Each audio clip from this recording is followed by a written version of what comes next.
the only thing my mother hates more than pornography is a palaver.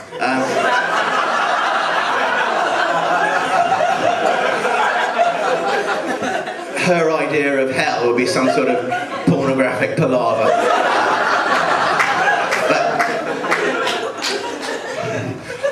I put the last box down and I went down for tea in triumph. Now, the next Saturday, my parents went off to some party they'd been planning, so it was time to put Operation Monte Cristo into action. Well, this involved getting the 327 magazines down from the roof to my room, and more importantly, back again before my parents came back. I thought I'd give myself till midnight. That was conservative. They never came back from a party before 3.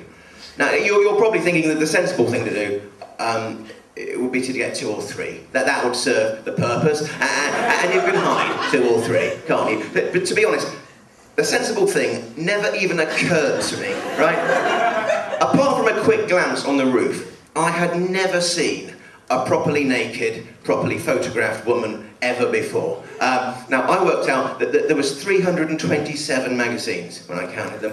I worked out in each one there was 5 full pictorials and maybe 10 or 12 sundry other naked women scattered throughout the pages. I was going to go from seeing no naked women ever to seeing 4,905 naked women in the space of 3 hours. I was going to have 4,905 naked women in my bedroom, and there was nothing anybody could do about it. I waited, when they left, I waited about an hour just to make sure they hadn't forgotten anything and come back again. Then I had a cheeky whiskey from their drinks cabinet. And then I stood up. The floor seemed to be vibrating, strangely, but I ignored it. Went to the front door. It wouldn't open. I put both hands on it. It seemed to be hermetically sealed. I tugged as hard as I could. And then it flew open into my face. And Typhoon Derek, discussed earlier, fired itself like a cannon into the apartment. Lamps were blasted from tables.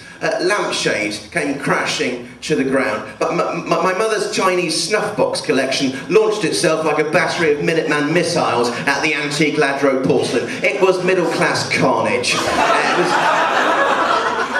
It was a try. And then I remembered my porn on the wide-open roof. Yeah. I dragged the door closed behind me. I went through the fire doors, raced up the stairs. It was like hell up there. I had to crawl on hands and knees across the roof, where my tidy tower block of porn had turned into a sodden hillock. It was heartbreaking. I knew that if I tried to pick these boxes up now and take them down, they'd just disintegrate. But I couldn't quite accept that the porn was gone forever. I thought, I've got to at least get it out the weather.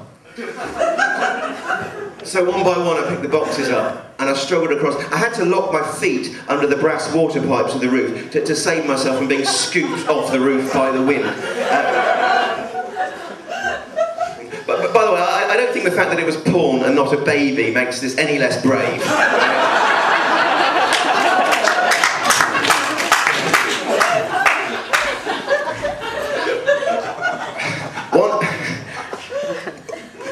Medals should be given for effort rather than achievement.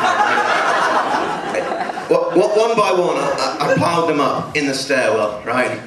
Some of the lower ones weren't quite so badly damaged. I thought they might be all right in a couple of days, but for now, there was nothing to do. I went back downstairs. As soon as I was back in the flat, the electricity cut out. Everything went black, and the building just carried on swaying in the darkness. When I woke up, it was daylight. I could hear voices, disbelieving, despairing voices. I jumped out of bed, ran to the front door. It opened easily, the storm had passed.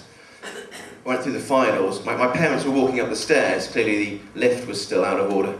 But they were walking upstairs entirely carpeted in pornography. The door to the roof had come open, water had poured through it, and the 4,905 naked women I was so keen on meeting had tumbled down the stairs like a lewd waterfall. Every few steps my mother would slip on the glossy pages and have to grab the handrail. I watched them progress up this treacherous morass of bums and tits and cocks and smiles and adverts for Rothman Super Kings. It was a pornographic palaver of Old Testament proportions.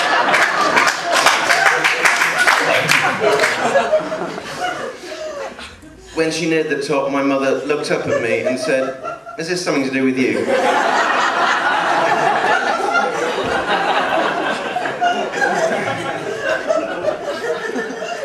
Thank you very much for coming. That was me, Lynn Mullone in a Dead Man's House. Thank you.